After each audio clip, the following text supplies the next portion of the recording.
नमस्कार, कृषि जागरण में आप सभी का स्वागत है। मैं हूं आपके साथ रूबी चक्रवर्ती। बढ़ेंगे आज की टॉप हेडलाइंस की। Odisha University of Agriculture and technology में हुआ किसान मेले का शुभारंभ। कुलपति प्रवत कुमार रावल ने किया 2 दिवसीय मेले का उद्घाटन। किसानों के लिए खुशखबरी, पीएम मोदी आज जारी करेंगे 13वीं किस्त। कृषि विज्ञान केंद्र दिल्ली में आयोजित हुआ 1 दिवसीय किसान मेला। किसानों के लिए मुख्यमंत्री भगवंत मान का बड़ा कदम। किसान की बेटी का कमाल, MPPSC की परीक्षा पास कर बनी जज। किसानों को हर साल मिलेंगे 22,000 रुपए, सरकार ने नई योजना को दी मंजूरी। मुख्यमंत्री पुष्कर धामी ने खेत की जुताई के लिए चलाया पावर वीडर। हरियाणा के कृषि मंत्री JP दलाल का बयान, कहा हरियाणा में 8 साल में 5 गुना बढ़ा कृषि बजट। हिमाचल के कृषि मंत्री का बयान, कहा उत्पादों का गुणवत्ता युक्त होना आवश्यक। घरेलू शेयर बाजार का टूटना जारी, सेंसेक्स 300 अंक टूटा, निफ्टी 17,400 के नीचे। बागवानी मिशन के तहत किसान कर रहे हैं बम्पर कमाई। बर्ड फ्लू का कहर, कंबोडिया में बर्ड फ्लू से 11 साल की लड़की की मौत। दिल्ली, यूपी समेत उत्तर पश्चिम भारत का बढ़ेगा पारा। IMD ने कहा मार्च तक तापमान पहुंचेगा 40 के पार। बढ़ेंगे खबरों की ओर। Odisha University of Agriculture and Technology द्वारा भुवनेश्वर में 2 दिवसीय किसान मेले का आयोजन किया जा रहा है। और बता दें कि ये मेला आज से शुरू हुआ है, जो कल तक चलेगा। और इस मेले का शुभारंभ यूनिवर्सिटी के कुलपति प्रवत कुमार रावल द्वारा किया गया है। वही मेले के पहले दिन किसानों की काफी भीड़ देखी गई। वही VC प्रवत कुमार रावल ने कार्यक्रम को संबोधित करते हुए क्या कुछ कहा है, वो हम आपको सुनाते हैं। Odisha University of Agriculture and Technology is organizing 2-day Farmers Fair. It is named as OUAT Farmers Fair 2023. So we have taken up several events during the occasion. Number one, we have arranged an exhibition to showcase the technology and the technology products so that the farmers can learn. We are having footfall of 500 farmers on each day from different districts. The day 1 is designed for 16 districts. Day 2 has been designed for 14 districts. And the inaugural session was graced by the Principal Secretary Agriculture and Farmers Empowerment, Handloom, Textiles and Handicrafts, and also Principal Secretary Fisheries and Animal Resource Development Department. The occasion, the inaugural session was chaired by the Vice Chancellor. So we are having 500 farmers who have attended this.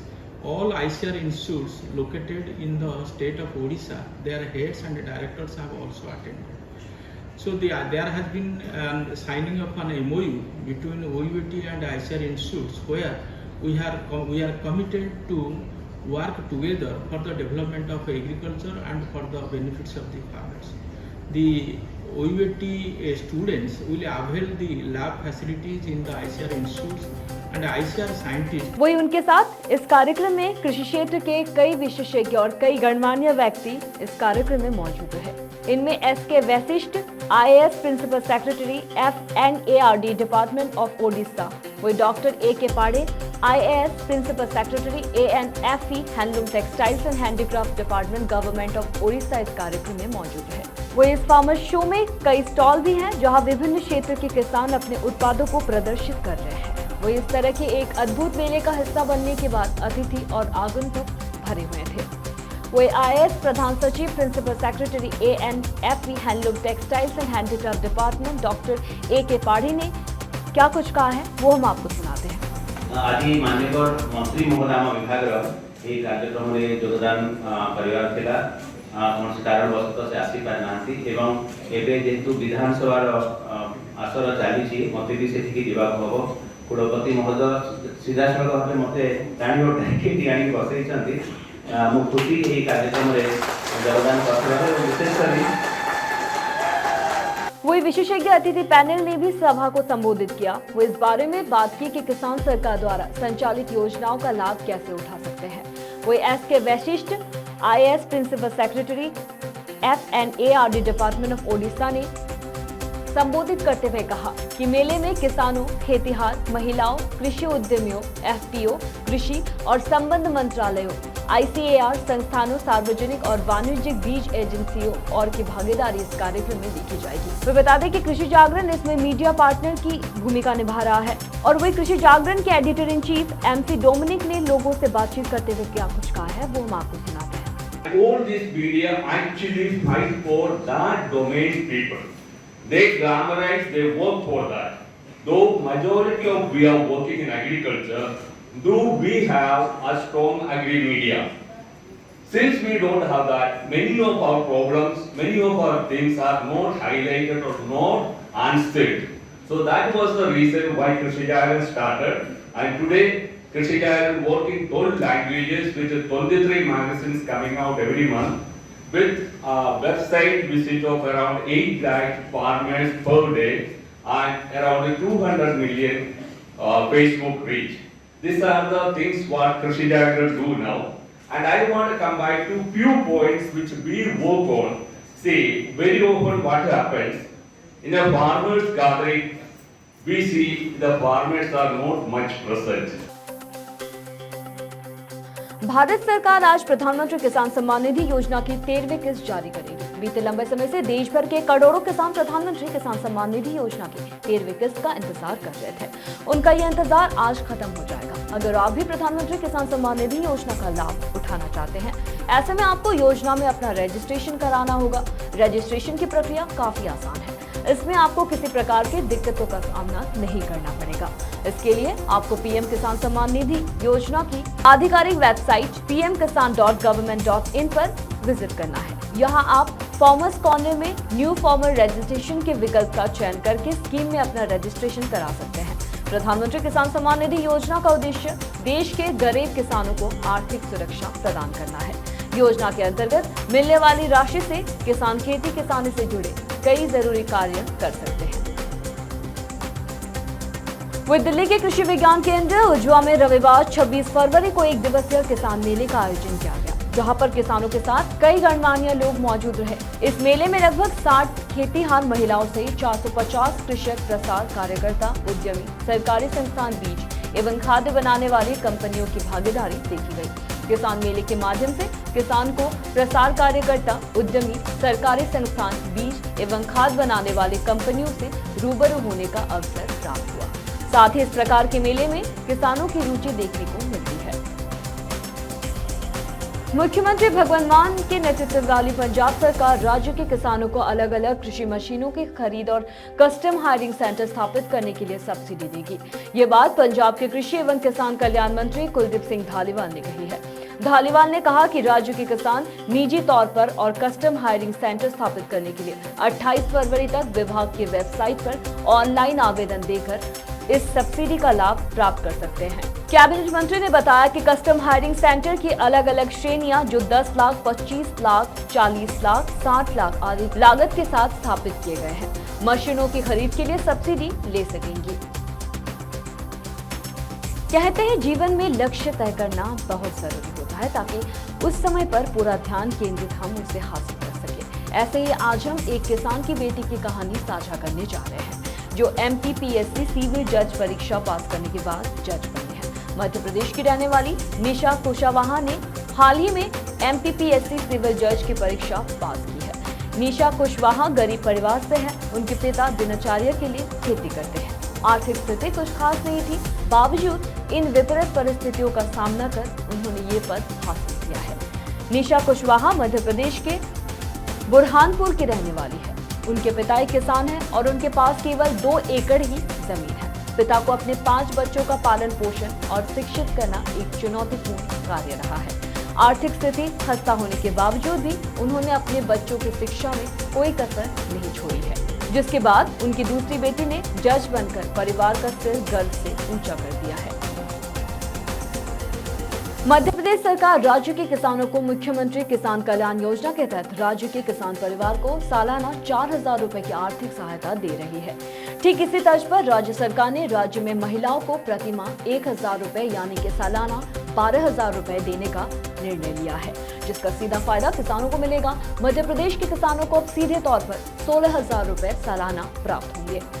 मुख्यमंत्री श्री शिवराज सिंह चौहान की पहल पर 25 फरवरी के दिन मुख्यमंत्री लाडली बहन योजना 2022 और 23 को मंत्रिपरिषद ने मंजूरी दे दी है। योजना का मुख्य उद्देश्य प्रदेश में महिलाओं के स्वावलंबन और उनके आश्रित बच्चों के स्वास्थ्य एवं पोषण के स्तर में सतत सुधार को बनाए रखने, महिलाओं को आर्थिक रूप से आत्मनिर्भर बनाने और परिवार के स्तर पर निर्णय लिए जाने में महिलाओं की प्रभावी भूमिका को प्रोत्साहित करना है।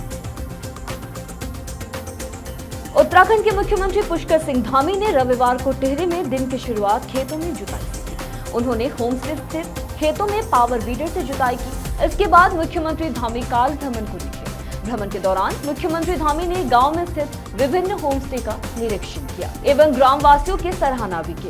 मुख्यमंत्री पुष्कर सिंह धामी ने महिलाओं एवं बच्चों से मुलाकात कर उनका हालचाल भी जाना।